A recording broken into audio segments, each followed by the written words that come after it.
কৌশলে গোসলো বরদাস্ত করা হবে না। যিনি বা যারা কারখানায় গোসলো করবেন তাদের পাশে তৃণমূল শ্রমিক সংগঠন থাকবে না। দুর্গাপুরের শিল্পপতিদের সাথে বৈঠকে দলের নেতাদের এমনই সতর্ক বার্তা দিলেন রাজ্য তৃণমূল শ্রমিক সংগঠনের সভাপতি ঋতব্রত বন্দ্যোপাধ্যায়।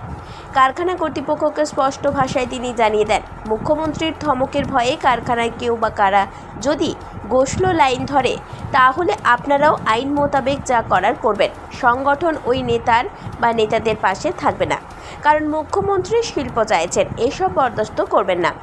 কিন্তু আমরা স্লো করে দিলাম, এটা দুর্গাপুরে আমি এই ফেনোমেনা দেখেছি যে স্ট্রাইক নেই, কারণ স্ট্রাইক করলে মুখ্যমন্ত্রীর নজরে ব্যাপারটা আসবে, অন্যরকম সমস্যা হবে। তাই স্ট্রাইক না করে গোসলো, আমি এখানে ইন্ডাস্ট্রির মিটিং এ বলে দিতে চাই যে নির্দিষ্ট করে কেউ যদি গোসলো করেন আইএনটিটিউসি তার দায় বা দায়িত্ব কোনোটাই নেবে না। আপনাদের যা মেকানিজম আছে ল খুব নির্দিষ্ট, তাতে তাকে আপনি চিঠি দেবেন, শোকজ করবেন, শোকজের উত্তর চাইবেন, না পেলে ব্যবস্থা নেবেন। আইএনটিটিউসি তার হয়ে বলবে না যে কেউ গোসলো করবে তাকে আইএনটিটিউসি সাপোর্ট করবে না। এবং আমি একটা কথা খুব নির্দিষ্ট করে বলতে চাই, খুব জরুরি কথা, কর্মী হাজিরার ক্ষেত্রে বায়োমেট্রিক সিস্টেম শুরু করুন। শিল্পপতিদের উদ্দেশ্যে বার্তা ঋতব্রত বন্দ্যোপাধ্যায়ের। ওই গেট পাসই হলো সমস্যার মূল কেন্দ্র। নেতাদের হাতে যতদিন গেট পাস দেওয়ার ক্ষমতা থাকবে ততদিন নেতারা গেট পাসকে নিজেদের সম্পত্তি মনে করে রেখে দেবে, মনের মতো লোককে দেবে। যদি বায়োমেট্রিক সিস্টেম লাগু হয়ে যায় তাহলে সব বন্ধ হয়ে যাবে, মন্তব্য ঋতব্রত বন্দ্যোপাধ্যায়ের।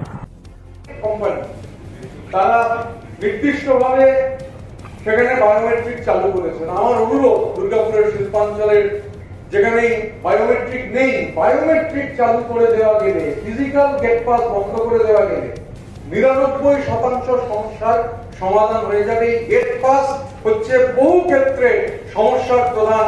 কোন নেতার কাছে গেট পাস থাকবে, নেতা খুশি হলে গেট পাস দেবে, এটি নেতার বাবার সম্পত্তি নাকি গেট পাস?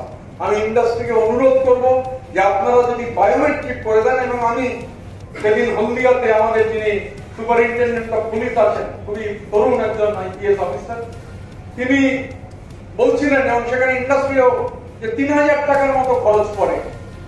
যদিও তৃণমূল শ্রমিক সংগঠনের এই কড়া বার্তাকে নাটক বলে অভিহিত বিরোধীদের। সিপিআইএম থেকে যারা তৃণমূল শ্রমিক সংগঠনে ভিড়েছে তারাই সর্বনাশ করছেন শিল্পের, মন্তব্য বিজেপির জেলা নেতা চন্দ্রশেখর বন্দ্যোপাধ্যায়ের। সেখানে আজকে হচ্ছে প্রোডাকশন, প্রোডাক্টিভিটি বন্ধ হয়ে যায়। এই ব্যর্থতা কার?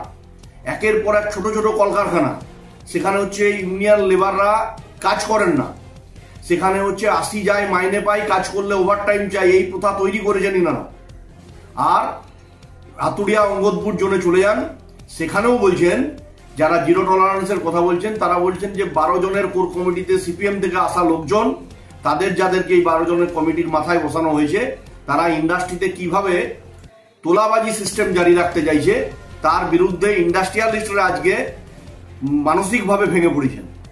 যে কাদের হাতে দুর্গাপুর, অভিভাবকহীন দুর্গাপুরে মাননীয় মুখ্যমন্ত্রী যদি সদর্থক ভূমিকা গ্রহণ করেন, আমি দুর্গাপুরের মানুষের স্বার্থে, আমি প্রথম দুর্গাপুরের একজন যুবক, দুর্গাপুরে লড়াই করে আমরা রাজনীতিতে এসেছি, দুর্গাপুরের স্বার্থে যদি মাননীয় মুখ্যমন্ত্রী কোনো সদর্থক ভূমিকা নেন আমরা সেটা ওয়েলকাম করব।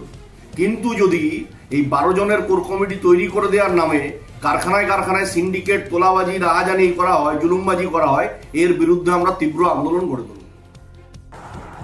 মুখ্যমন্ত্রী মমতা বন্দ্যোপাধ্যায়ের নির্দেশে প্রতি মাসে দুর্গাপুর ও আসানসোলের শিল্পপতিদের সমস্যা, অভাব, অভিযোগ শুনতে সিনার্জি কমিটির মিটিং হয়।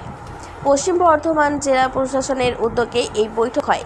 শনিবার দুর্গাপুরে সৃজনীতে শিল্পপতিদের নিয়ে গুরুত্বপূর্ণ আলোচনা হয়, যেখানে উপস্থিত ছিলেন রাজ্য তৃণমূল শ্রমিক সংগঠনের সভাপতি ঋতব্রত বন্দ্যোপাধ্যায়, মন্ত্রী প্রদীপ মজুমদার, বিধায়ক নরেন্দ্রনাথ চক্রবর্তী সহ অন্যান্য ব্যক্তিবৃন্দ। শিল্পের জন্য যা যা করা উচিত মুখ্যমন্ত্রী মমতা বন্দ্যোপাধ্যায় তাই করবেন, শিল্পের বিকাশের বার্তা দেওয়া হয় এই দিনকার বৈঠক থেকে। দুর্গাপুর থেকে অনুরাধা সেনগুপ্তের রিপোর্ট, খাঁটি খবর।